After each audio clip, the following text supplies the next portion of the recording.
ಓಂ ಶಾಂತಿ ಬಾಪ್ದಾದ ಮಧುಬನ್ ಮುರಳಿ 20-3-2026. ಇಲ್ಲಿ ಬಾಬಾ ಏನು ಹೇಳ್ತಾ ಇದ್ದಾರೆ, ಮಧುರ ಮಕ್ಕಳೇ, ಪುಣ್ಯಾತ್ಮರಾಗಬೇಕೆಂದರೆ ಒಬ್ಬ ತಂದೆಯನ್ನು ನೆನಪು ಮಾಡಿ ನೆನಪಿನಿಂದಲೇ ತುಕ್ಕು ಬಿಟ್ಟು ಹೋಗುವುದು, ಆತ್ಮವು ಪಾವನವಾಗುವುದು. ಇಲ್ಲಿ ಬಾಬಾ ಏನು ಹೇಳಿದರು ಅಂದರೆ, ಈಗ ನೋಡ್ರಿ, ನಾವು ಪಾಪಾತ್ಮಗಳು ಯಾಕದೀವಿ? ನಾವು ಆತ್ಮದಲ್ಲಿ ಪಾಪ ತುಂಬಿದ್ವಿ. ಈಗ ಒಬ್ಬ ತಂದೆ ನನ್ನ ನೆನಪು ಮಾಡಿರಿ, ನೀವು ಪುಣ್ಯಾತ್ಮರಾಗ್ತೀರಿ ಅಂತ ಬಾಬಾ ಹೇಳ್ತಾರೆ. ಪಾಪನ ಸುಡೋ ಶಕ್ತಿ ಇರೋದು ಶಿವ ತಂದೆಗೆ ಮಾತ್ರ. ಅವ್ರನ್ನ ನೆನಪು ಮಾಡಿದಷ್ಟು ತುಕ್ಕು ಬಿಟ್ಟು ಹೋಗ್ತದೆ. ಪ್ರಶ್ನೆ: ಯಾವ ಸ್ಮೃತಿ ಇದ್ದಾಗ ಎಂದೂ ಯಾವುದೇ ಮಾತಿನಲ್ಲಿ ತಬ್ಬಿಬ್ಬಾಗುವುದಿಲ್ಲ? ಉತ್ತರ: ಡ್ರಾಮಾದ ಸ್ಮೃತಿ ಮಾಡಲ್ಪಟ್ಟಿರುವುದೇ ನಡೆಯುತ್ತಿದೆ. ಈಗ ಏನೂ ಹೊಸದಾಗಿ ನಡೆಯುತ್ತಿಲ್ಲ. ಈ ಅನಾದಿ ನಾಟಕವು ನಡೆಯುತ್ತಲೇ ಇರುತ್ತದೆ. ಇದರಲ್ಲಿ ಯಾವುದೇ ಮಾತಿನಲ್ಲಿ ತಬ್ಬಿಬ್ಬಾಗುವ ಅವಶ್ಯಕತೆ ಇಲ್ಲ. ಕೆಲವು ಮಕ್ಕಳು ಹೇಳುತ್ತಾರೆ, ನಮ್ಮದು ಇದು ಅಂತಿಮ 84ನೇ ಜನ್ಮವು ಹೌದೋ ಅಲ್ಲವೋ ಗೊತ್ತಿಲ್ಲವೆಂದು ತಬ್ಬಿಬ್ಬಾಗುತ್ತಾರೆ. ಅದಕ್ಕೆ ತಂದೆ ಹೇಳುತ್ತಾರೆ, ತಬ್ಬಿಬ್ಬಾಗಬೇಡಿ, ಮನುಷ್ಯರಿಂದ ದೇವತೆಯಾಗುವ ಪುರುಷಾರ್ಥ ಮಾಡಿ. ಬಾಬಾ ಏನು ಹೇಳ್ತಾ ಇದ್ದಾರೆ, ಯಾವುದೇ ಸಮಸ್ಯೆ ಬಂತು, ನಾವು ಚಿಂತೆ ಮಾಡಿದರೆ ಏನಾದರೂ ಬದಲಾಗ್ತತ್ತ? ಅಲ್ಲಿ ಡ್ರಾಮಾದಾಗ ಏನಾಯ್ತೋ ಅದು ನಡೀತತೆ. ಅದ್ರ ಬದಲು ನಾವು ಇದು ಅನಾದಿ ನಾಟಕ ಹಿಂಗೈತೆ, ಏನು ಮಾಡೋಕ್ಕಾಗಲ್ಲ ಅಂತ ಅಲ್ಲಿ ಡ್ರಾಮಾ ಅಂತೇಳಿ ಬಿಂದು ಇಟ್ಟು ಬಾಬನ ನೆನಪು ಮಾಡಿದರೆ ಅಲ್ಲಿ ನಮ್ಮ ಕರ್ಮ ಸುಟ್ರೆ ಅಲ್ಲಿ ಏನಾದರೂ ಪರಿವರ್ತನೆ ಆಗೋಕ್ಕಾದರೂ ಸಾಧ್ಯ ಇರ್ತದೆ. ಬಾಬಾ ಅಂತಾರಲ್ಲ, ನಿಮ್ಮ ಪಾಪಗಳು ನೀವು ನಿಮ್ಮ ಕರ್ಮನ ಸುಟ್ಕೊಂಡಿಲ್ಲ ಅಂದರೆ ನಾನು ಏನು ಮಾಡೋಕ್ಕೆ ಬರಲ್ಲ ಅಂತ. ಅಲ್ಲಿ ಬಾಬಾ ನೆನಪು ಮಾಡಿದರೆ ಏನಾದರೂ ನಮಗೆ ಪಾರಾಗ್ತತೆ, ದಾರಿ ಸಿಗ್ತತೆ. ಅದು ಬಿಟ್ಟು ನಾವು ಇದೇ ಸಮಸ್ಯೆಗಳಲ್ಲೇ ಯೋಚನೆ ಮಾಡ್ಕೊಂತಿದ್ರೆ ಅದೇನು ಪರಿವರ್ತನೆ ಆಗಲ್ಲ. ಅದಕ್ಕೆ ಬಾಬಾ ಡ್ರಾಮಾದ ಸ್ಮೃತಿನ ಬುದ್ಧಿಯಲ್ಲಿ ಇಟ್ಕೊಳ್ರಿ ಅಂತಾರೆ. ಆಮೇಲೆ ಕೆಲವರು ಇಲ್ಲದ್ದೆಲ್ಲ ಯೋಚನೆ ಮಾಡ್ತಿರ್ತಾರೆ, ಇದು 84 ಜನ್ಮ ಹೌದೋ ಅಲ್ಲೋ. ಒಬ್ಬರು ಹೇಳಿದರು, ಏನು 100 ವರ್ಷ ಅಂತೇನು, ಬಾಬಾ ಇನ್ನೂ ಮಕ್ಕಳು ತಯಾರಾಗಿಲ್ಲ ಅಂತ ಇನ್ನೊಂದು ಸ್ವಲ್ಪ ದಿವಸ ಮುಂದೂಡ್ಬೋದು. ಕೆಲವರು ಒಬ್ಬರು ಪ್ರಶ್ನೆ ಮಾಡಿದರು. ಇವೆಲ್ಲ ಯಾಕೆ ವಿಚಾರ ಮಾಡ್ತೀರಿ? ನೀವೇನು ನಿಮ್ಮ ಪಾಪ ಭಸ್ಮ ಆಗಬೇಕು, ನಿಮಗೆ ಸುಖ ಸಿಗಬೇಕು, ನೀವು ದೇವತೆ ಆಗಂತ ಪುರುಷಾರ್ಥ ಮಾಡಿರಿ, ಯಾವುದ್ರಾಗೂ ತಬ್ಬಿಬ್ಬಾಗಬೇಡ್ರಿ ಅಂತ ಬಾಬಾ ಹೇಳ್ತಾರೆ. ಓಂ ಶಾಂತಿ. ಮಕ್ಕಳಿಗೆ ಓಂ ಶಾಂತಿಯ ಅರ್ಥವು ತಿಳಿದಿದೆ. ನಾನಾತ್ಮನಾಗಿದ್ದೇನೆ ಮತ್ತು ನಾನಾತ್ಮನ ಸ್ವಧರ್ಮವು ಶಾಂತಿಯಾಗಿದೆ. ನಾನಾತ್ಮ ಶಾಂತ ಸ್ವರೂಪ, ಶಾಂತಿಧಾಮದ ನಿವಾಸಿಯಾಗಿದ್ದೇನೆ. ಈ ಪಾಠವನ್ನು ಪಕ್ಕಾ ಮಾಡಿಕೊಳ್ಳುತ್ತಾ ಹೋಗಿ. ಇದನ್ನು ಯಾರು ತಿಳಿಸುತ್ತಾರೆ? ಶಿವತಂದೆ. ಶಿವತಂದೆಯನ್ನೇ ನೆನಪು ಮಾಡಬೇಕಾಗಿದೆ. ಅವರಿಗೆ ತಮ್ಮದೇ ಆದ ರಥವಿಲ್ಲ, ಆದ್ದರಿಂದ ಅವರಿಗೆ ಎತ್ತನ್ನು ತೋರಿಸುತ್ತಾರೆ. ಮಂದಿರದಲ್ಲಿಯೂ ಬಸವಣ್ಣನನ್ನು ಇಟ್ಟಿದ್ದಾರೆ. ಇದಕ್ಕೆ ಪೂರ್ಣ ಅಜ್ಞಾನವೆಂದು ಹೇಳಲಾಗುತ್ತದೆ. ತಂದೆಯು ಮಕ್ಕಳಿಗೆ ಅಥವಾ ಆತ್ಮರಿಗೆ ತಿಳಿಸುತ್ತಾರೆ. ಇವರು ಆತ್ಮಗಳ ತಂದೆ ಶಿವನಾಗಿದ್ದಾರೆ. ಇವರಿಗೆ ಅನೇಕ ಹೆಸರುಗಳಿವೆ, ಆದರೆ ಅನೇಕ ಹೆಸರುಗಳ ಕಾರಣ ಮನುಷ್ಯರು ತಬ್ಬಿಬ್ಬಾಗಿದ್ದಾರೆ. ವಾಸ್ತವದಲ್ಲಿ ಅವರ ಸತ್ಯವಾದ ಹೆಸರು ಶಿವ ಎಂದಾಗಿದೆ. ಶಿವ ಜಯಂತಿಯನ್ನು ಭಾರತದಲ್ಲಿಯೇ ಆಚರಣೆ ಮಾಡಲಾಗುತ್ತದೆ. ಅವರು ನಿರಾಕಾರ ತಂದೆಯಾಗಿದ್ದಾರೆ. ಬಂದು ಪತಿತರನ್ನು ಪಾವನರನ್ನಾಗಿ ಮಾಡುತ್ತಾರೆ. ಕೆಲವರು ಭಗೀರಥ, ಕೆಲವರು ನಂದಿಗಣವೆಂದು ಹೇಳಿ ಬಿಟ್ಟಿದ್ದಾರೆ. ತಂದೆಯೇ ತಿಳಿಸುತ್ತಾರೆ, ನಾನು ಯಾವ ಭಾಗ್ಯಶಾಲಿ ರಥದಲ್ಲಿ ಬರುತ್ತೇನೆ. ನಾನು ಬ್ರಹ್ಮರವರ ತನುವಿನಲ್ಲಿ ಪ್ರವೇಶ ಮಾಡುತ್ತೇನೆ. ಬ್ರಹ್ಮರವರ ಮೂಲಕ ಭಾರತವನ್ನು ಸ್ವರ್ಗವನ್ನಾಗಿ ಮಾಡುತ್ತೇನೆ. ನೀವೆಲ್ಲ ಭಾರತವಾಸಿಗಳು ತಿಳಿದುಕೊಂಡಿದ್ದೀರಿ, ಲಕ್ಷ್ಮೀನಾರಾಯಣರ ರಾಜ್ಯವಿತ್ತು. ನಾವು ಆದಿ ಸನಾತನ ದೇವಿ ದೇವತಾ ಧರ್ಮದವರು ಸ್ವರ್ಗವಾಸಿಗಳಾಗಿದ್ದೆವು. 5000 ವರ್ಷಗಳ ಮೊದಲು ಯಾವಾಗ ನಾನು ಬಂದಿದ್ದೆನೋ ಆಗ ಎಲ್ಲರನ್ನೂ ಸತೋಪ್ರಧಾನ ಸ್ವರ್ಗದ ಮಾಲೀಕರನ್ನಾಗಿ ಮಾಡಿದ್ದೆನು. ನಂತರ ಪುನರ್ಜನ್ಮವನ್ನು ಅವಶ್ಯವಾಗಿ ತೆಗೆದುಕೊಳ್ಳಬೇಕಾಯಿತು. ಅಂದರೆ ಬಾಬಾ ಏನು ಹೇಳ್ತಾ ಇದ್ದಾರೆ, 5000 ವರ್ಷದ ಕೆಳ ನಮಗೆ ಬಾಬಾ ಸಿಕ್ಕಿದ್ರು, ದೈವಶಕ್ತಿ ತುಂಬಿದ್ರು, ದೇವತೆಗಳಾಗಿದ್ವಿ. ಮತ್ತು ಒಂದು ದೇಹ ಬಿಟ್ಟು ಒಂದು ದೇಹ ತಗೊಂಡು ಜೀವನ ಮಾಡಿದಂತೆಲ್ಲ ನಮ್ಮಲ್ಲಿರೋ ಶಕ್ತಿಗಳೆಲ್ಲ ಖಾಲಿ ಆದವು. ಮತ್ತು ಈಗ ನಾವೇನು ಪಾಪಾತ್ಮಗಳಾಗಿದ್ದೀವಿ. ಮತ್ತು ತಂದೆ ಬಂದಿದ್ದಾರೆ ನಮ್ಮನ್ನು ಸ್ವರ್ಗದ ಮಾಲೀಕರನ್ನಾಗಿ ಮಾಡೋಕ್ಕೆ. ತಂದೆಯು ಎಷ್ಟು ನೇರವಾಗಿ ತಿಳಿಸುತ್ತಾರೆ. ಈಗ ಜಯಂತಿಯನ್ನು ಆಚರಿಸುತ್ತೀರಿ. ತಂದೆಯ ಅವತರಣೆಯಾಗಿ 90 ವರ್ಷಗಳಾಯಿತು. ಮತ್ತೆ ಜೊತೆಗೆ ಬ್ರಹ್ಮ ವಿಷ್ಣು ಶಂಕರನ ಅವತರಣೆಯೂ ಆಗಿದೆ. ತ್ರಿಮೂರ್ತಿ ಬ್ರಹ್ಮನ ಜಯಂತಿಯನ್ನು ಯಾರೂ ತೋರಿಸುವುದಿಲ್ಲ. ಇದು ಅವಶ್ಯವಾಗಿ ತೋರಿಸಬೇಕಾಗಿದೆ. ಏಕೆಂದರೆ ತಂದೆಯು ತಿಳಿಸುತ್ತಾರೆ, ನಾನು ಬ್ರಹ್ಮರವರ ಮೂಲಕ ಸ್ಥಾಪನೆ ಮಾಡುತ್ತೇನೆ, ಬ್ರಾಹ್ಮಣರನ್ನಾಗಿ ಮಾಡುತ್ತಾ ಹೋಗುತ್ತೇನೆ. ಅಂದಾಗ ಬ್ರಹ್ಮ ಮತ್ತು ಬ್ರಾಹ್ಮಣ ವಂಶೀಯರದು ಜನ್ಮವಾಯಿತು. ನಂತರ ನೀವೇ ವಿಷ್ಣುಪುರಿಯ ಮಾಲೀಕರಾಗುತ್ತೀರಿ ಎಂಬುದನ್ನು ತೋರಿಸುತ್ತೇನೆ. ತಂದೆಯ ನೆನಪಿನಿಂದಲೇ ನಿಮ್ಮ ತುಕ್ಕು ಬಿಟ್ಟು ಹೋಗುವುದು. ಭಲೆ ಭಾರತದ ಪ್ರಾಚೀನ ಯೋಗವು ಪ್ರಸಿದ್ಧವಾಗಿದೆ, ಆದರೆ ಅದನ್ನು ಯಾರು ಕಲಿಸಿದ್ದರು ಎಂಬುದನ್ನು ಯಾರೂ ತಿಳಿದುಕೊಂಡಿಲ್ಲ. ಸ್ವಯಂ ತಂದೆಯೇ ತಿಳಿಸುತ್ತಾರೆ, ಏ ಮಕ್ಕಳೇ, ನೀವು ತಮ್ಮ ತಂದೆಯನ್ನು ನೆನಪು ಮಾಡಿ. ಆಸ್ತಿಯು ನಿಮಗೆ ನನ್ನಿಂದಲೇ ಸಿಗುತ್ತದೆ. ನಾನು ನಿಮಗೆ ತಂದೆಯಾಗಿದ್ದೇನೆ. ನಾನು ಕಲ್ಪಕಲ್ಪವೂ ಬರುತ್ತೇನೆ, ಬಂದು ನಿಮ್ಮನ್ನು ಮನುಷ್ಯರಿಂದ ದೇವತೆಗಳನ್ನಾಗಿ ಮಾಡುತ್ತೇನೆ. ಏಕೆಂದರೆ ನೀವು ದೇವಿ ದೇವತೆಗಳಾಗಿದ್ದೀರಿ. ನಂತರ 84 ಜನ್ಮಗಳನ್ನು ತೆಗೆದುಕೊಳ್ಳುತ್ತಾ ಪತಿತರಾಗಿದ್ದೀರಿ. ರಾವಣನ ಮತದಂತೆ ನಡೆಯುತ್ತಿದ್ದೀರಿ. ಈಶ್ವರೀಯ ಮತದಿಂದ ನೀವು ಸ್ವರ್ಗದ ಮಾಲೀಕರಾಗುತ್ತೀರಿ. ಬಾಬಾ ಏನು ಹೇಳ್ತಾ ಇದ್ದಾರೆ, ನಾನು ಕಲ್ಪದ ಮೊದಲು ಸಹ ಬಂದಿದ್ದೇನೆ. ಏನೆಲ್ಲವೂ ಕಳೆಯುತ್ತದೆಯೋ ಅದು ಕಲ್ಪಕಲ್ಪವೂ ಆಗುತ್ತಲೇ ಇರುವುದು. ತಂದೆಯು ಪುನಃ ಬಂದು ಇವರಲ್ಲಿ ಪ್ರವೇಶ ಮಾಡುತ್ತಾರೆ. ಈ ದಾದಾರವರನ್ನು ಬಿಡಿಸುತ್ತಾರೆ. ನಂತರ ಇವರೆಲ್ಲರ ಪಾಲನೆ ಮಾಡಿಸುತ್ತಾರೆ. ನಾವೇ ಸತ್ಯುಗದಲ್ಲಿದ್ದೆವು. ನಾವು ಭಾರತವಾಸಿಗಳೇ 84 ಜನ್ಮಗಳನ್ನು ತೆಗೆದುಕೊಳ್ಳಬೇಕಾಯಿತು ಎಂಬುದನ್ನು ನೀವು ತಿಳಿದುಕೊಂಡಿದ್ದೀರಿ. ಮೊಟ್ಟಮೊದಲು ನೀವು ಸರ್ವಗುಣ ಸಂಪನ್ನರು, 16 ಕಲಾ ಸಂಪೂರ್ಣರಾಗಿದ್ದೀರಿ. ಯಥಾ ರಾಜ ರಾಣಿ ತಥಾ ಪ್ರಜಾ. ನಂಬರ್ 1 ಎಲ್ಲರೂ ರಾಜರಾಗಲು ಸಾಧ್ಯವಿಲ್ಲ. ಆದ್ದರಿಂದ ತಂದೆಯು ತಿಳಿಸುತ್ತಾರೆ, ನಿಮ್ಮದು ಸತ್ಯಯುಗದಲ್ಲಿ 8 ಜನ್ಮಗಳು, ತ್ರೇತಾಯುಗದಲ್ಲಿ 12 ಜನ್ಮಗಳು, ದ್ವಾಪರದಲ್ಲಿ 21 ಜನ್ಮಗಳು, ಕಲಿಯುಗದಲ್ಲಿ 42 ಜನ್ಮಗಳು. ಇದೇ ರೀತಿ ತಮ್ಮನ್ನು ತಿಳಿದುಕೊಳ್ಳಿ. ನಾವು ಈ ಪಾತ್ರವನ್ನು ಅಭಿನಯಿಸಿದ್ದೇವೆ. ಮೊದಲು ಸೂರ್ಯವಂಶಿ ರಾಜಧಾನಿಯಲ್ಲಿ ಪಾತ್ರವನ್ನು ಅಭಿನಯಿಸಿದೆವು. ನಂತರ ಚಂದ್ರವಂಶಿಯಲ್ಲಿ ಮತ್ತೆ ಕೆಳಗಿಳಿಯುತ್ತಾ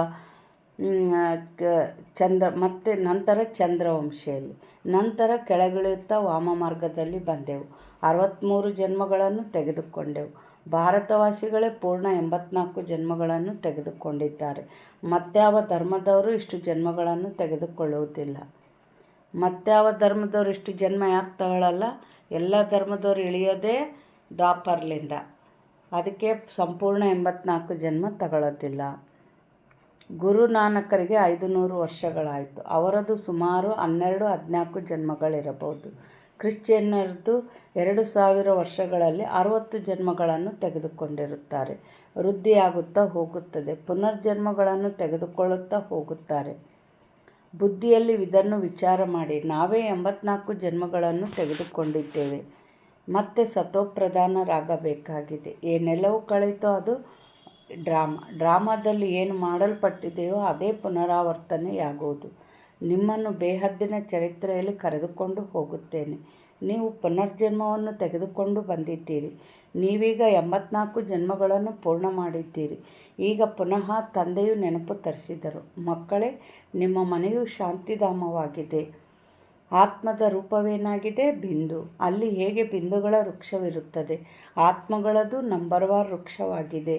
ನಂಬರ್ 1 ಆಗಿ ಕೆಳಗೆ ಬರುತ್ತಾರೆ. ಏನು? ಆತ್ಮಗಳ ಲೋಕ ಯಾವುದು? ಪರಂಧಾಮ. ಅಲ್ಲಿ ಕೂಡ ನಂಬರ್ 1 ಆಗಿ ಕೂಡ್ತೀರಿ ಅಂತ ಹೇಳ್ತಾರೆ ಬಾಬಾ. ಮೇಲೆ ಯಾರಿರ್ತಾರೆ? ಶಿವಬಾಬಾ. ಅವ್ರ ಕೆಳಗೆ ಯಾರಿರ್ತಾರೆ? ಬ್ರಹ್ಮ ತಂದೆ ಮಮ್ಮ ಹತ್ತಿರದಲ್ಲಿರೋರು. ಆಮೇಲೆ 8 ಮಣಿಗಳು, ಆಮೇಲೆ 108 ಮಣಿಗಳು, ಆಮೇಲೆ 1008, ಆಮೇಲೆ 12008. ಆನಂತರ ಏನಾಗ್ತೈತೆ? ಸತ್ಯಯುಗ ತ್ರೇತಾಯುಗದ ಆತ್ಮಗಳು ಉದ್ದ ಉದ್ದ ಇರ್ತೈತಲ್ಲ, ಅದೆಲ್ಲ ಏನು? ಸತ್ಯಯುಗ ತ್ರೇತಾಯುಗದ ಆತ್ಮಗಳು. ಆಮೇಲೆ ಪುಟ್ಟಿ ಥರ ಐತಲ್ಲ ವೃಕ್ಷ, ಪುಟ್ಟಿ, ಅದೆಲ್ಲ ಏನು? ಅನ್ಯ ಧರ್ಮಗಳು. ಅದು ಕೂಡ ಒಂದೊಂದು ಗುಂಪು ಇರ್ತದೆ. ಕ್ರಿಶ್ಚಿಯನ್ರದ್ದೊಂದು ಗುಂಪು, ಮುಸ್ಲಿಮ್ರದ್ದೊಂದು ಗುಂಪು, ಸಿಖ್ರದ್ದೊಂದು ಗುಂಪು, ಈ ಥರ ಎಲ್ಲ ಧರ್ಮದವ್ರದ್ದು ಒಂದೊಂದು ಗುಂಪು. ಎಲ್ಲೆಲ್ಲಿ ಆತ್ಮ ತನ್ನ ಹೋಗಿ ಅದ್ರ ಸ್ಥಾನ ಎಲ್ಲಿರ್ತೈತೋ ಅಲ್ಲೇ ಹೋಗಿ ಕೂಡ್ತೈತೆ. ಕ್ರಿಶ್ಚಿಯನ್ ಧರ್ಮದವರು ಕ್ರಿಸ್ತನ ಕೆಳಗೆ ಕೂಡ್ತಾರೆ, ಬೇರೆ ಕಡೆ ಹೋಗಿ ಕೂಡಲ್ಲ. ಅದೇ ರೀತಿ ನಂಬರ್ 1 ಆಗಿ ಇಳಿತಾರೆ ಅಂತ ಬಾಬಾ ಹೇಳ್ತಾ ಇದ್ದಾರೆ. ಪರಮಾತ್ಮನೂ ಬಿಂದುವಾಗಿದ್ದಾರೆ. ಅವರು ಇಷ್ಟು ದೊಡ್ಡ ಲಿಂಗವಾಗಿದ್ದಾರೆ ಎಂದಲ್ಲ. ತಂದೆ ತಿಳಿಸುತ್ತಾರೆ, ನೀವು ನನ್ನ ಮಕ್ಕಳಾಗಿದ್ದೀರಿ ಎಂದರೆ ಅವರು ಇಷ್ಟು ದೊಡ್ಡ ಲಿಂಗವಾಗಿದ್ದಾರೆ ಹೇಗೆ ಆಗಲು ಸಾಧ್ಯ? ನಾನು ನಿಮ್ಮನ್ನು ಸ್ವರ್ಗದ ಮಾಲೀಕರನ್ನಾಗಿ ಮಾಡುತ್ತೇನೆ. ಮೊದಲು ನೀವು ನನ್ನವರಾದರೆ ನಾನು ನಿಮಗೆ ಓದಿಸುತ್ತೇನೆ. ನನ್ನವರಾದರೆ ಅಂದ್ರೇನು? ಬಾಬನ ಮಡ್ಲಿಗೆ ಹೋಗಿ ಬಾಬನ ಅನುಭವ ಮಾಡಿ, ಬಾಬಾ ಹೇಳೋದು ಸತ್ಯ ಅಂತ ತಿಳ್ಕೊಂಡು ಅವ್ರು ಹೆಂಗೆ ಹೇಳ್ತಾರೆ ಹಂಗೆ ಅಮೃತ ವೇಳೆ ಯೋಗ ಮಾಡೋದು, ಕ್ಲಾಸ್ ಕೇಳೋದು, ಜ್ಞಾನ ಕೇಳೋದು, ಬಾಬಾ ಹೆಂಗೆ ಹೇಳ್ತಾರೆ ಹಂಗೆ ಮನಸ ಸೇವೆ ಏನು ಶ್ರೀಮತ್ತಾಯಿತು ಅದರಂತೆ ನಡೆದಂಗೆಲ್ಲ ಅವ್ರದ್ದು ಎಲ್ಲ ಅನುಭವ ಆಗ್ತಾ ಹೋಗ್ತೈತೆ. ಅವ್ರ ಖಜಾನೆಗಳು ಭರ್ಪೂರಾಗ್ತಾ ಹೋಗ್ತವೆ. ಅದಕ್ಕೆ ಬಾಬಾ ನೀವು ನನ್ನವರಾದರೆ ನಾನು ನಿಮಗೆ ಓದಿಸ್ತೀನಿ ಅಂತಾರೆ ಬಾಬಾ. ನಾವು ನಿಮ್ಮವರಾಗಿದ್ದೇವೆ ಎಂದು ಹೇಳುತ್ತೀರಿ, ಜೊತೆಗೆ ಓದಲೂ ಬೇಕಾಗಿದೆ. ನನ್ನವರಾದ ಕೂಡಲೇ ನಿಮ್ಮ ವಿದ್ಯಾಭ್ಯಾಸವು ಆರಂಭವಾಗಿ ಬಿಟ್ಟಿತ್ತು. ತಂದೆ ತಿಳಿಸುತ್ತಾರೆ, ನಿಮ್ಮದು ಇದು ಅಂತಿಮ ಜನ್ಮವಾಗಿದೆ. ಆದ್ದರಿಂದ ಕಮಲ ಪುಷ್ಪ ಸಮಾನ ಪವಿತ್ರರಾಗಿರಿ. ಬಾಬಾ, ನಾವು ತಮ್ಮಿಂದ ಆಸ್ತಿಯನ್ನು ತೆಗೆದುಕೊಳ್ಳುವುದಕ್ಕಾಗಿ ಎಂದಿಗೂ ಪತಿತರಾಗುವುದಿಲ್ಲ ಎಂದು ಮಕ್ಕಳು ಪ್ರತಿಜ್ಞೆ ಮಾಡುತ್ತಾರೆ. 63 ಜನ್ಮಗಳಂತೂ ಪತಿತರಾದಿರಿ. ಇದು 84 ಜನ್ಮಗಳ ಕಥೆಯಾಗಿದೆ. ತಂದೆಯು ಬಂದು ಸಹಜ ಮಾಡಿ ತಿಳಿಸುತ್ತಾರೆ. ಹೇಗೆ ಲೌಕಿಕ ತಂದೆಯು ತಿಳಿಸುತ್ತಾರಲ್ಲವೇ ಹಾಗೆಯೇ ಇವರು ಬೇಹದ್ದಿನ ತಂದೆಯಾಗಿದ್ದಾರೆ. ಬಂದು ಆತ್ಮಗಳೊಂದಿಗೆ ಮಕ್ಕಳೇ ಮಕ್ಕಳೇ ಎಂದು ಮಾತನಾಡುತ್ತಾರೆ. ನೋಡ್ರಿ, ಬಾಬಾ ಏನು ಹೇಳಿದ್ರು, ಮಕ್ಕಳು ಪ್ರತಿಜ್ಞೆ ಮಾಡ್ತಾರೆ, ಬಾಬಾ ನಾನೆಂದು ಪತಿತ ಆಗಲ್ಲ, ಪವಿತ್ರವಾಗಿರ್ತೀನಿ ಅಂತ ಪ್ರತಿಜ್ಞೆ ಮಾಡ್ತಾರೆ ಅಂದರು ಬಾಬಾ. ಆದರೂ ಪ್ರತಿಜ್ಞೆ ಮಾಡಿ ಕೆಲವು ಮಕ್ಕಳು ತಪ್ಪು ಮಾಡ್ತಾರಲ್ಲ. ಕಾರಣ ಏನು? ಯೋಗಕ್ಕೆ ಕಡಿಮೆ ಆಯ್ತಂದರೆ ಅಲ್ಲಿ ಮಾಯೆಗೆ ವಶ ಆಗ್ತೀವಿ. ಕೆಲವ್ರು ಏನಂದರೆ ಸೇವೆ ಮೇಲೆ ಬಹಳ ಇಂಟ್ರೆಸ್ಟ್ ಇರ್ತದೆ. ಬಾಬಾ ಏನು ಸೇವೆ ನಾನು ಯಾರಿಗಾದರೂ ಟಚ್ ಕೊಟ್ಟು ನನ್ನ ಸೇವೆ ನಾನು ಮಾಡಿಸ್ಕೊಂತ ಮೊದಲು ನೀವು ಉದ್ಧಾರ ಆಗ್ರಿ ಅಂತಾರೆ. ಯೋಗ ಫಸ್ಟ್. ಸೇವೆಯಿಂದ ಪಾಪ ಸುಡಲ್ಲ, ಯೋಗದಿಂದ ಮಾತ್ರ ಇದು. ಬಾಬಾ ನೆನ್ಪು ಮಾಡಿದರೆ ಮಾತ್ರ ಪಾಪ ಸುಡೋದು, ಅಲ್ಲಿ ಪವಿತ್ರತಾ ಶಕ್ತಿ ತುಂಬೋದು. ನಾವು ಬಾಬಾ ನೆನ್ಪು ಮಾಡ್ದಂಗೆ ಬರೀ ಸೇವೆ ಮಾಡ್ತೀವಿ ಅಂದರೆ ಕೊನೆ ಉಸಿರಿರೋವರೆಗೂ ನಾವು ಬಾಬನ ಮಡ್ಲಾಗಿರೋಕ್ಕೆ ಸಾಧ್ಯನೇ ಇಲ್ಲ. ಎಂಥ ಮಾಯಾದರೂ ನಮ್ಮನ್ನು ಬಾಬನ ಮಡ್ಲು ಬಿಡಿಸ್ತದೆ. ಇಂಪಾರ್ಟೆಂಟು ಬಾಬನ ನೆನಪು. ಬಾಬಾ ಇಲ್ಲಿ ಏನು ಹೇಳ್ತಾ ಇದ್ದಾರೆ, ಹೇಗೆ ಲೌಕಿಕ ತಂದೆ ತಿಳಿಸುತ್ತಾರಲ್ಲವೇ ಹಾಗೆಯೇ ಇವರು ಬೇಹದ್ದಿನ ತಂದೆಯಾಗಿದ್ದಾರೆ. ಬಂದು ಆತ್ಮಗಳೊಂದಿಗೆ ಮಾತನಾಡುತ್ತಾರೆ. ಶಿವರಾತ್ರಿಯನ್ನು ಆಚರಿಸುತ್ತಾರಲ್ಲವೇ ಇದು ಅರ್ಧ ಕಲ್ಪದ ದಿನ ಮತ್ತು ಅರ್ಧ ಕಲ್ಪದ ರಾತ್ರಿಯಾಗಿದೆ. ದಿನ ಯಾವುದು? ಸತ್ಯಯುಗ, ತ್ರೇತಾಯುಗ. ಯಾಕೆ ದಿನ ಅಂದರೂ ಬೆಳಕು, ಜ್ಞಾನದ, ಇವಾಗ ಜ್ಞಾನದ ಸಂಸ್ಕಾರ ಆಯ್ತಲ್ಲ, ಆ ಜ್ಞಾನದ ಬೆಳಕಿನಿಂದ ಸುಖದ ಜೀವನ ಮಾಡ್ತೀವಿ. ಆಮೇಲೆ ದ್ವಾಪರ ಕಲಿಯುಗ ಕತ್ಲು. ಯಾಕೆ? ಆ ಜ್ಞಾನದಂತೆ ನಡೆಯುವ ಶಕ್ತಿ ಕಳ್ಕೊಂಬಿಟ್ವಿ, ಅಜ್ಞಾನದಲ್ಲಿ ಬಂದ್ವಿ, ಕತ್ಲಾಯಿತು ನಮ್ಮ ಜೀವನ, ದುಃಖದ ಕತ್ಲು. ಬಾಬಾ ಏನು ಹೇಳ್ತಾ ಇದ್ದಾರೆ, ಈಗ ರಾತ್ರಿಯ ಅಂತ್ಯ ಮತ್ತು ದಿನದ ಆದಿಯ ಸಂಗಮ ಯುಗವಾಗಿದೆ. ಅಂದರೆ ಇದೇನು? ಬೆಳಗ ಮುಂಜಾನೆ, ಅದು ರಾತ್ರಿನೂ ಅಲ್ಲ ಬೆಳಕು ಅಲ್ಲ ಅಂತ ಆ ಥರ. ಅಂದರೆ ಇದು ಕಲಿಯುಗನೂ ಅಲ್ಲ ಸತ್ಯಯುಗನೂ ಅಲ್ಲ, ಮಧ್ಯದ ಸಂಗಮ ಯುಗ ಇದು. ಬಾಬಾ ಏನಂತಾರೆ, ಭಾರತವು ಸತ್ಯಯುಗವಾಗಿದ್ದಾಗ ದಿನವಾಗಿತ್ತು. ಸತ್ಯ ತ್ರೇತಾಯುಗಕ್ಕೆ ಬ್ರಹ್ಮನ ದಿನವೆಂದು ಹೇಳಲಾಗುತ್ತದೆ. ನೀವು ಬ್ರಾಹ್ಮಣರಾಗಿದ್ದೀರಲ್ಲವೇ, ನೀವು ಬ್ರಾಹ್ಮಣರಿಗೆ ತಿಳಿದಿದೆ. ಈಗ ನಮ್ಮ ರಾತ್ರಿಯು ಪೂರ್ಣವಾಯಿತು. ಈಗ ತಮೋಪ್ರಧಾನ ಭಕ್ತಿಯಾಗಿದೆ. ಗುಡಿಗೋಪುರಗಳನ್ನು ಸುತ್ತುತ್ತಿರುತ್ತಾರೆ, ಎಲ್ಲರ ಪೂಜೆ ಮಾಡುತ್ತಾರೆ, 3 ದಾರಿ ಸೇರುವ ಸ್ಥಾನವನ್ನು ಪೂಜಿಸುತ್ತಾರೆ, ಮನುಷ್ಯರ ಶರೀರಕ್ಕೂ ಪೂಜೆ ಮಾಡುತ್ತಾರೆ. ಸನ್ಯಾಸಿಗಳು ತಮ್ಮನ್ನು ಶಿವೋಹಂ ಅಂದೇಳಿ ಕುಳಿತು ಬಿಡುತ್ತಾರೆ. ಮತ್ತೆ ಮಾತೆಯರು ಹೋಗಿ ಅವರ ಪೂಜೆ ಮಾಡುತ್ತಾರೆ. ಬ್ರಹ್ಮ ತಂದೆಯು ಬಹಳ ಅನುಭವಿಯಾಗಿದ್ದಾರೆ. ಬಾಬಾ ಏನಂತಾರೆ, ಏನು ತಿಳಿತೋ ಅದನ್ನು ಮಾಡ್ತಾ ಇದ್ದಾರೆ. ಎಲ್ಲ ಆತಿಲ್ಲದ ಜಾಗ ಇಲ್ಲ, ಎಲ್ಲ ಕಡೆ ಪರಮಾತ್ಮ ಇದನ್ನ, ಆತ್ಮನೇ ಪರಮಾತ್ಮ ಅನ್ಕಂತ ಮನುಷ್ಯರನ್ನೂ ಪೂಜೆ ಮಾಡ್ತಾರೆ. ಎಲ್ಲಂದ್ರಲ್ಲೇ ಪೂಜೆ ಮಾಡ್ತಾ ಇದ್ದಾರೆ. ಇದು ಭಕ್ತಿ ಅಂತ ಬಾಬಾ ಹೇಳ್ತಾರೆ. ಅಷ್ಟು ಮಾಡಿದರೂ ನಮಗೇನಾದರೂ ದುಃಖ ದೂರ ಆಯ್ತಾ? ಇಲ್ಲ. ಯಾಕೆಂದರೆ ಪರಮಾತ್ಮ ಎಲ್ಲ ಕಡೆ ಇಲ್ಲ. ಸೂರ್ಯನ ಬಿಸಿಲು ಎಲ್ಲ ಕಡೆ ಬೀಳ್ತದೆ, ಆದರೆ ಸೂರ್ಯ ಎಲ್ಲ ಕಡೆ ಇಲ್ಲ. ಅದರಂಗೆ ಪರಮಾತ್ಮನ ಶಕ್ತಿಗಳು ಎಲ್ಲ ಕಡೆ ಇರ್ತವೆ, ಆದರೆ ಪರಮಾತ್ಮ ಎಲ್ಲಂದ್ರಲ್ಲೇ ಇಲ್ಲ. ಇವಾಗ ನಾವು ಗುಡಿಗೆ ಹೋಗ್ತೀವಿ, ಶಾಂತಿ ಆಗ್ತೈತಂದರೆ ಅಲ್ಲಿ ಎಲ್ಲರೂ ಭಗವಂತ ಅಂತ ನಮ್ಮ ಸಂಕಲ್ಪ ಮಾಡ್ತಾ ಇದ್ದಾಗ ಅಲ್ಲಿ ಪರಮಾತ್ಮನ ಶಕ್ತಿಗಳು ಸುರಿದು ಶಾಂತಿಯ ಅನುಭವ ಆಗ್ತೈತಾಗಲಿ. ಎಲ್ಲ ಕಡೆ ಪರಮಾತ್ಮ ಇರಲ್ಲ. ಆತ ಎಲ್ಲಿರ್ತಾನೆ? ಪರಂಧಾಮ ಆತನ ಮನೆ. ಆತ ಎಲ್ಲ ಕಡೆ ಇಲ್ಲ. ನಮ್ಮ ಕೂಗಾತು ಮುಟ್ಲಿಲ್ಲ, ನಮಗೆ ಸುಖ ಸಿಗಲಿಲ್ಲ ಭಕ್ತಿ ಮಾರ್ಗದಾಗ. ಬಾಬಾ ಏನಂತ ಇದ್ದಾರೆ? ಬ್ರಹ್ಮ ತಂದೆ ತಿಳಿಸುತ್ತಾರೆ, ನಾನು ಸಹ ಬಹಳ ಪೂಜೆ ಮಾಡಿದೆನು, ಆದರೆ ಆ ಸಮಯದಲ್ಲಿ ಜ್ಞಾನವಂತೂ ಇರಲಿಲ್ಲ. ಹೂಗಳನ್ನು ಎರಚುತ್ತಿದ್ದೆವು. ಇದು ಸಹ ಮೋಸವಾಯಿತಲ್ಲವೇ? ಆದರೆ ಇದೆಲ್ಲವೂ ಪುನಃ ಆಗುವುದು. ಭಕ್ತರ ರಕ್ಷಕನು ಭಗವಂತನಾಗಿದ್ದಾರೆ, ಏಕೆಂದರೆ ಎಲ್ಲರೂ ದುಃಖಿಯಾಗಿದ್ದಾರಲ್ಲವೇ? ತಂದೆ ತಿಳಿಸುತ್ತಾರೆ, ದ್ವಾಪರದಿಂದ ಹಿಡಿದು ನೀವು ಗುರುಗಳನ್ನು ಮಾಡಿಕೊಳ್ಳುತ್ತಾ ಬಂದಿರಿ ಮತ್ತು ಭಕ್ತಿ ಮಾರ್ಗದಲ್ಲಿ ಇಳಿಯುತ್ತಾ ಬಂದಿದ್ದೀರಿ. ಇಲ್ಲಿಯವರೆಗೂ ಸಾಧು ಸಂತರು ಸಾಧನೆ ಮಾಡುತ್ತಾರೆ.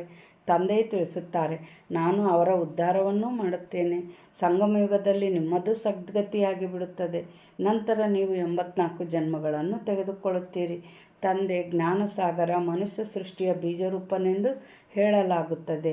ಸಚ್ಚಿತ್ ಆನಂದ ಸ್ವರೂಪನಾಗಿದ್ದಾರೆ. ಅವರೆಂದೂ ವಿನಾಶ ಹೊಂದುವುದಿಲ್ಲ. ಅವರಲ್ಲಿ ಜ್ಞಾನವಿದೆ. ಜ್ಞಾನಸಾಗರ ಪ್ರೀತಿಯ ಸಾಗರನಾಗಿದ್ದಾರೆ. ಅಂದ ಮೇಲೆ ಅವರಿಂದ ಅವಶ್ಯವಾಗಿ ಆಸ್ತಿ ಸಿಗಬೇಕಾಗಿದೆ. ಈಗ ನೀವು ಮಕ್ಕಳಿಗೆ ಆಸ್ತಿಯು ಸಿಗುತ್ತಿದೆ. ಶಿವ ತಂದೆಯಲ್ಲವೇ? ಅವರು ಬ್ರಹ್ಮ ತಂದೆಯಾಗಿದ್ದಾರೆ. ಇವರು ನಿಮ್ಮ ಶಿವ ತಂದೆಯಾಗಿದ್ದಾರೆ. ಶಿವ ತಂದೆಯು ಬ್ರಹ್ಮರವರ ಮೂಲಕ ನಿಮಗೆ ಓದಿಸುತ್ತಾರೆ. ಅಂದರೆ ಇಲ್ಲಿ ಹೊಸಬರು ಕೂಡ ಜ್ಞಾನ ಕೇಳ್ತಾ ಇರ್ತಾರೆ. ಇದು ಯಾರು ತಿಳಿಸಿದ ಜ್ಞಾನ? ಸ್ವಯಂ ಭಗವಂತ ತಿಳಿಸಿದ ಜ್ಞಾನ. ಕಣ್ಣಿಗೆ ಕಾಣಲ್ಲ, ಹೆಂಗೆ ತಿಳಿಸಿದ್ರು? ಅಂದರೆ ನಮ್ಮ ಆತ್ಮ ಕಣ್ಣಿಗೆ ಕಾಣ್ತತ್ತ? ಇಲ್ಲ. ಮಾತಾಡ್ಬೇಕಂದ್ರೆ ಏನು ಮಾಡ್ತತೆ? ತಾಯಿ ಗರ್ಭ ಪ್ರವೇಶ ಮಾಡಿ ಒಂದು ದೇಹ ತೊಗೊಂತತೆ. ಆದರೆ ಪರಮಾತ್ಮನಿಗೆ ಸ್ವಂತ ದೇಹ ಇಲ್ಲ. ಯಾಕೆಂದರೆ ಒಂದು ದೇಹದಲ್ಲಿ ಕುತ್ಕೊಂಡ್ರೆ 1 ಕಿಲೋಮೀಟ್ರ್ ನೋಡ್ಬೋದು, ಅದಕ್ಕಿಂತ ಆಚೆ ನೋಡೋಕ್ಕಾಗ್ತೈತಾ? ಇಲ್ಲ. ಅದಕ್ಕೆ ಏನು ಮಾಡ್ತಾರೆ? ಬೇರೆ ಶರೀರದಲ್ಲಿ ಪ್ರವೇಶ ಮಾಡ್ತಾರೆ. ಯಾರ ಶರೀರದಲ್ಲಿ? ಬ್ರಹ್ಮ ತಂದೆ ಶರೀರದಲ್ಲಿ. ಅಂದರೆ ತಮ್ಮ ಕೆಲಸ ಇತ್ತು ಅಂದರೆ ಅವರಲ್ಲಿ ಪ್ರವೇಶ ಮಾಡ್ತಾರೆ, ಜ್ಞಾನ ಹೇಳ್ತಾರೆ, ಏನು ಮಾಡಬೇಕು ಮಾಡ್ತಾರೆ. ತಮ್ಮ ಕೆಲಸ ಮುಗೀತು ಅಂದರೆ ತಮ್ಮ ಮನೆಗೆ ಹೋಗಿ ಕೂತ್ಕೊಂಡ್ಬಿಡ್ತಾರೆ ಬಾಬಾ. ಅಂದರೆ ಇವಾಗ ನಮ್ಮ ಮನೆಯಲ್ಲಿ ಆತ್ಮ ಎಲ್ಲೈತೆ? ನಮ್ಮ ಹಣೆಯ ಮಧ್ಯದಲ್ಲಿ ಐತೆ. ನಮ್ಮ ಹಣೆಯಲ್ಲಿ ಎಷ್ಟು ನಕ್ಷತ್ರ ಇದ್ದಾವೆ? ಒಂದಿದೆ, ಒಂದು ಆತ್ಮ.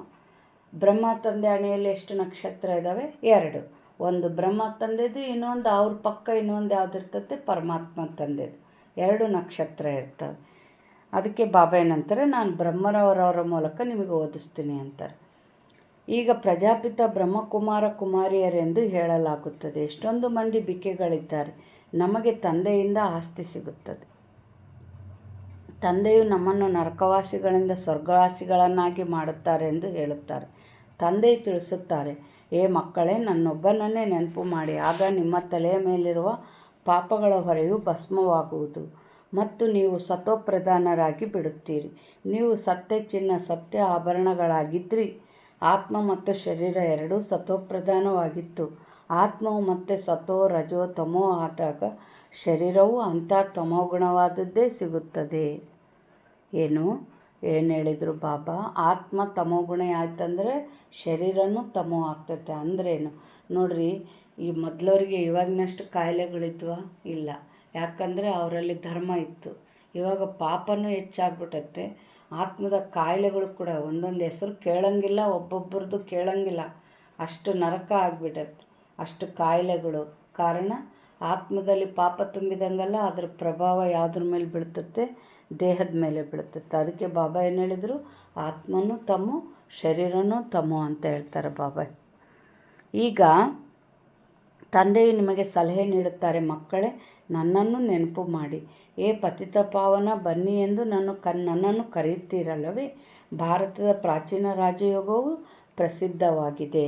ಈಗ ನಿಮಗೆ ಆ ರಾಜಯೋಗವನ್ನು ಕಲಿಸುತ್ತಿದ್ದೇನೆ.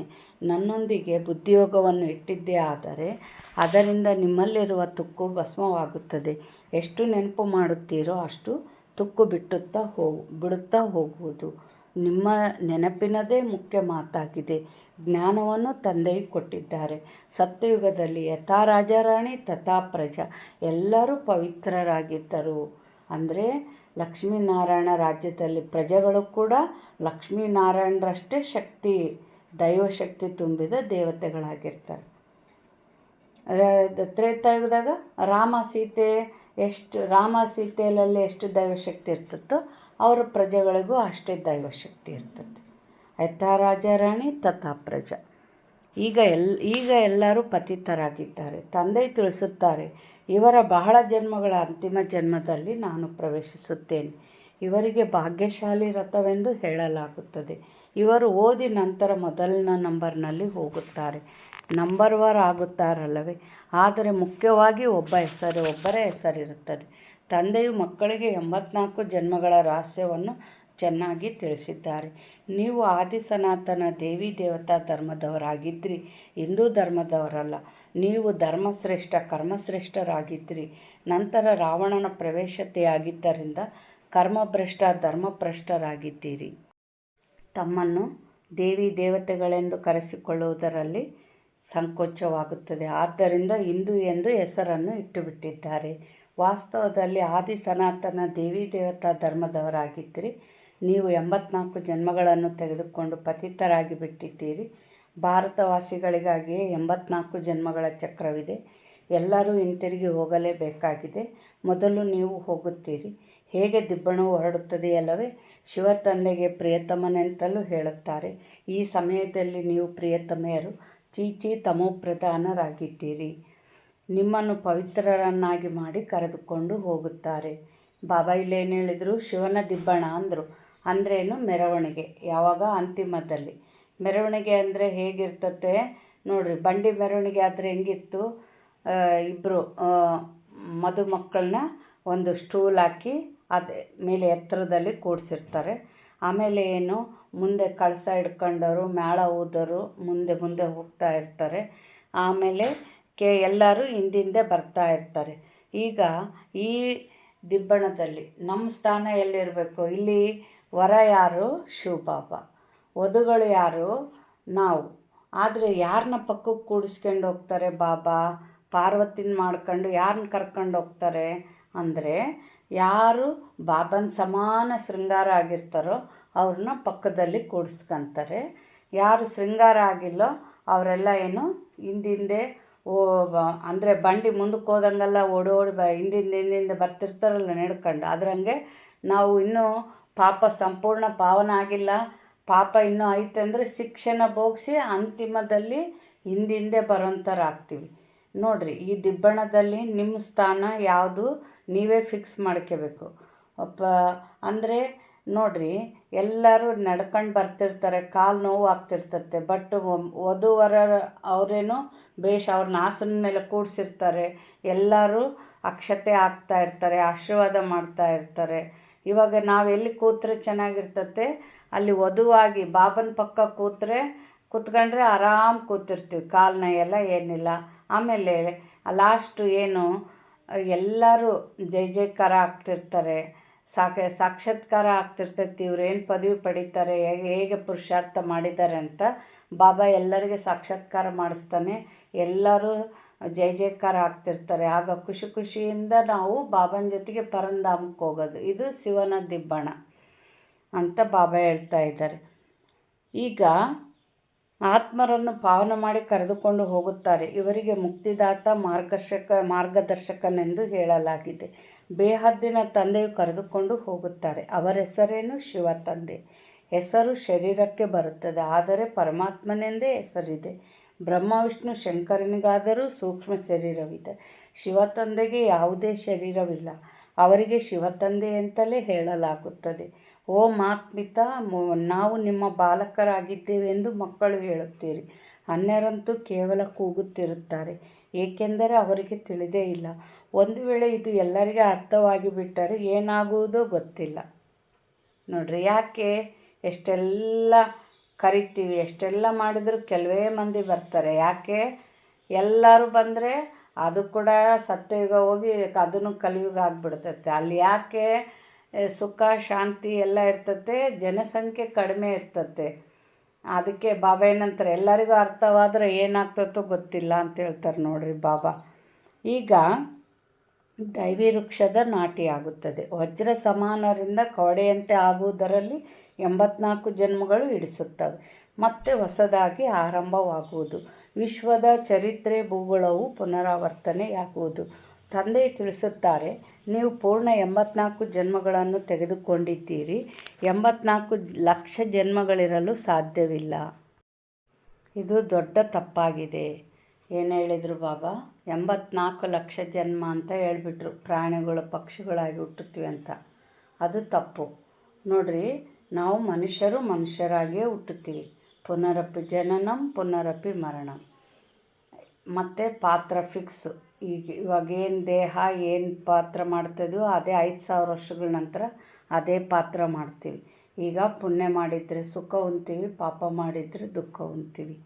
ಅದಕ್ಕೆ ನಾವು ಮನುಷ್ಯರಾಗಿ ಹುಟ್ಟೋದಕ್ಕೆ ಸತ್ಯ. ಆದರೆ ಆ ಜೀವನ ಹೆಂಗಿರಬೇಕು? ನಮಗೆ ಸುಖದ ಜೀವನ ಇರಬೇಕಂದ್ರೆ ಈ ಆತ್ಮದ ತಂದೆ ಇದು ಒಂದೇ ಜನ್ಮ ಸಿಗೋದು. ಅವ್ರನ್ನ ಚೆನ್ನಾಗಿ ನೆನಪು ಮಾಡಿ ಜನ್ಮಾಂತರಕ್ಕಾಗಷ್ಟು ಸುಖದ ಆಸ್ತಿನ ನಾವು ತುಂಬ್ಕೋಬೇಕು. ಬಾಬಾ ಏನು ಹೇಳ್ತಾ ಇದ್ದಾರೆ? ನೀವು ಸತ್ಯಖಂಡದಲ್ಲಿ ಸದಾ ಸುಖಿಯಾಗಿದ್ದೀರಿ. ಈ ಸಮಯದಲ್ಲಿ ನೀವು 84 ಜನ್ಮಗಳ ಈ ಸಮಯದಲ್ಲಿ ನೀವು 21 ಜನ್ಮಗಳ ಆಸ್ತಿಯನ್ನು ಪಡೆದುಕೊಳ್ಳುತ್ತೀರಿ. ಎಲ್ಲವೂ ನಿಮ್ಮ ಪುರುಷಾರ್ಥದ ಮೇಲೆ ಆಧಾರಿತವಾಗಿದೆ. ಯಾವ ಪದವಿಯನ್ನು ಬೇಕಾದರೂ ಪಡೆದುಕೊಳ್ಳಿ, ಅದರಲ್ಲಿ ಜಾದು ಮುಂತಾದ ಮಾತಿಲ್ಲ. ಮನುಷ್ಯರಿಂದ ದೇವತೆಗಳು ಅವಶ್ಯವಾಗಿ ಆಗುತ್ತೀರಿ. ಇದಂತೂ ಒಳ್ಳೆಯ ಜಾದು ಅಲ್ಲವೇ? ನಾವು ತಂದೆಯ ಮಕ್ಕಳಾಗಿದ್ದೇವೆ. ಕಲ್ಪಕಲ್ಪವೂ ತಂದೆಯು ನಮ್ಮನ್ನು ಸ್ವರ್ಗದ ಮಾಲೀಕರನ್ನಾಗಿ ಮಾಡುತ್ತಾರೆ ಎಂಬುದನ್ನು ನೀವು ಸೆಕೆಂಡಿನಲ್ಲಿ ಅರಿತುಕೊಳ್ಳುತ್ತೀರಿ. ಅರ್ಧ ಕಲ್ಪ ಅಲೆದಾಡುತ್ತಾ ಬಂದಿದ್ದೀರಿ, ಆದರೆ ಯಾರೂ ಸ್ವರ್ಗವಾಸಿಗಳಂತೂ ಆಗಲಿಲ್ಲ. ತಂದೆಯು ಬಂದು ನೀವು ಮಕ್ಕಳನ್ನು ಯೋಗ್ಯರನ್ನಾಗಿ ಮಾಡುತ್ತಾರೆ. ಅವಶ್ಯವಾಗಿ ಅಲ್ಲಿ ಮಹಾಭಾರತ ಯುದ್ಧವು ನಡೆದಿತ್ತು ಮತ್ತು ರಾಜಯೋಗವನ್ನು ಕಲಿಸಿದ್ದರು. ಶಿವತಂದೆಯು ತಿಳಿಸುತ್ತಾರೆ, ನಾನೇ ಬಂದು ನಿಮಗೆ ಕಲಿಸಿಕೊಡುತ್ತೇನೆ, ಕೃಷ್ಣನಲ್ಲ. ಈಗ ನಿಮ್ಮದು ಬಹಳ ಜನ್ಮಗಳ ಅಂತಿಮ ಜನ್ಮವಾಗಿದೆ. ಇದರಲ್ಲಿ ತಬ್ಬಿಬ್ಬಾಗಬೇಡಿ. ಬಾಬಾ ಇಲ್ಲೇನು ಹೇಳ್ತಾ ಇದ್ದಾರೆ ಅಂದರೆ, ನೀವು ಭಾರತವಾಸಿಗಳಾಗಿದ್ದರೆ ನಿಮ್ಮ ಧರ್ಮವು ಬಹಳ ಸುಖ ಕೊಡುವಂಥದ್ದಾಗಿದೆ.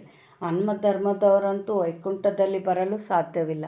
ಈ ನಾಟಕವು ಅನಾದಿಯಾಗಿ ನಡೆಯುತ್ತಿರುತ್ತದೆ. ಯಾವಾಗ ಆಯಿತು ಎಂದು ಹೇಳುವಂತಿಲ್ಲ. ಇದಕ್ಕೆ ಅಂತ್ಯವಿಲ್ಲ. ವಿಶ್ವದ ಚರಿತ್ರೆ ಭೂಗೋಳವು ಪುನರಾವರ್ತನೆಯಾಗುತ್ತಾ ಇರುತ್ತದೆ. ಇದು ಸಂಗಮಯುಗ, ಚಿಕ್ಕ ಯುಗವಾಗಿದೆ. ಬ್ರಾಹ್ಮಣರದ್ದು ಸಿಕ್ಕೆಯಾಗಿದೆ. ತಂದೆಯು ನೀವು ಬ್ರಾಹ್ಮಣರನ್ನು ದೇವತೆಗಳನ್ನಾಗಿ ಮಾಡುತ್ತಿದ್ದಾರೆ ಅಂದ ಮೇಲೆ ಬ್ರಹ್ಮನ ಮಕ್ಕಳು ಅವಶ್ಯವಾಗಿ ಆಗಬೇಕಾಗಿದೆ. ನಿಮಗೆ ತಾತನಿಂದ ಆಸ್ತಿಯು ಸಿಗುತ್ತದೆ. ಎಲ್ಲಿಯವರೆಗೆ ತಮ್ಮನ್ನು ಬಿಕೆ ಎಂದು ತಿಳಿದುಕೊಳ್ಳುವುದಿಲ್ಲವೋ ಅಲ್ಲಿಯವರೆಗೆ ಆಸ್ತಿಯು ಹೇಗೆ ಸಿಗುವುದು?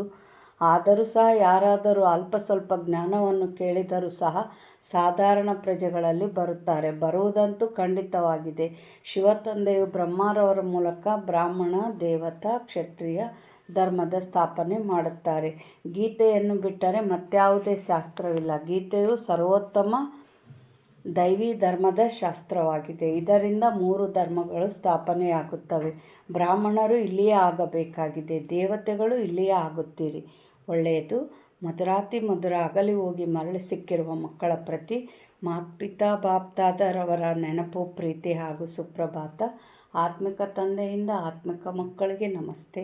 ಆತ್ಮಿಕ ಮಕ್ಕಳಿಂದ ಆತ್ಮಿಕ ತಂದೆ ತಾಯಿಗೆ ನೆನಪು, ಪ್ರೀತಿ ಹಾಗೂ ಸುಪ್ರಭಾತ. ನಮಸ್ತೆ ನಮಸ್ತೆ ನಮಸ್ತೆ. ಧಾರಣೆಗಾಗಿ ಮುಖ್ಯ ಸಾರ. ಪ್ರತಿಯೊಬ್ಬರ ನಿಶ್ಚಿತ ಪಾತ್ರವನ್ನು ಅರಿತು ಸದಾ ನಿಶ್ಚಿಂತವಾಗಿರಬೇಕಾಗಿದೆ. ಮಾಡಲ್ಪಟ್ಟಿರುವುದೇ ಆಗುತ್ತಿದೆ. ಡ್ರಾಮಾದ ಮೇಲೆ ಅಡೋಲವಾಗಿರಬೇಕು. ಏನೇ ಮಾತು ಬರಲಿ, ಏನೇ ಬರಲಿ, ಹೆಚ್ಚಿನ ಚಿಂತೆ ವಿಚಾರದಲ್ಲಿ ಆಳವಾಗಿ ಹೋಗದೆ ಏನು ಡ್ರಾಮಾ ಅಂತ ಬಿಂದು ಇಡ್ರಿ, ಅಚಲ ಅಡೋಲ ಆಗಿರ್ರಿ ಅಂತ ಬಾಬಾ ಹೇಳ್ತಾರೆ.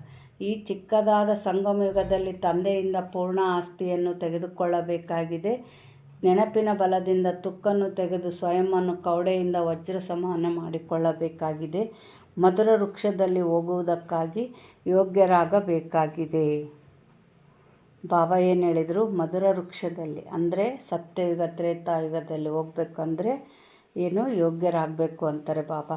ವರದಾನ: ಸದಾ ಒಬ್ಬ ತಂದೆಯ ನೆನಪಿನಲ್ಲಿ ಮಗ್ನರಾಗಿದ್ದು ಏಕರಸ ಸ್ಥಿತಿಯನ್ನಾಗಿ ಮಾಡಿಕೊಳ್ಳುವಂಥ ಸಾಕ್ಷಿ ದೃಷ್ಟಭವ. ವರದಾನದ ಸಾರ: ಯಾವುದು ಸಂಕಲ್ಪ ಸ್ವಪ್ನದಲ್ಲಿಯೂ ಇರುವುದಿಲ್ಲವೋ ಅಂತಹ ಪರೀಕ್ಷೆ ಈಗ ಬರುವುದಿದೆ. ಆದರೆ ತಮ್ಮಲ್ಲಿ ಇಂತಹ ಅಭ್ಯಾಸವಿರಬೇಕು. ಹೇಗೆಂದರೆ ಅಲ್ಪಕಾಲದ ಡ್ರಾಮಾವನ್ನು ಸಾಕ್ಷಿಯಾಗಿದ್ದು ನೋಡಲಾಗುತ್ತದೆ. ಅದರಲ್ಲಿ ಬಲೆ ನೋವಿರುವುದೇ ಇರಬಹುದು ಅಥವಾ ತಮಾಷೆ ಇರಬಹುದು, ಅದರಲ್ಲಿ ಅಂತರವಾಗುವುದಿಲ್ಲ. ಅದೇ ರೀತಿ ಬಲೆ ಯಾವುದೇ ರಮಣೀಕವಾದ ಪಾತ್ರವಿರಲಿ, ಸ್ನೇಹಿ ಆತ್ಮನ ಗಂಭೀರದ ಪಾತ್ರವೇ ಇರಲಿ, ಪ್ರತಿಯೊಂದು ಪಾತ್ರವನ್ನು ಸಾಕ್ಷಿ ದೃಷ್ಟನಾಗಿದ್ದು ನೋಡಿರಿ. ಬಾಬಾ ಏನಂತ ಹೇಳಿದರು ಇಲ್ಲಿ ಅಂದರೆ, ಅಲ್ಪಕಾಲದ ಡ್ರಾಮಾ ಅಂದ್ರೇನು? ಈಗ ಸಿನಿಮಾ ನೋಡ್ತಾ ಇರ್ತೀವಿ, ಅಲ್ಲಿ ಹೀರೋ ಸಾಯ್ತಾ ಇದ್ದಾನಂದರೆ ನಾವು ಅಳ್ತೀವೇನು? ಅದು ಒಂದು ಡ್ರಾಮಾ ಅಂತ ಸಾಕ್ಷಿಯಾಗಿ ಕುಂತಿರ್ತೀವಲ್ಲ. ಇದು ಕೂಡ ಏನು ಇದೇನು ನಾವು ಇದೇ ಸ್ವಂತ ಮನೆನಾ?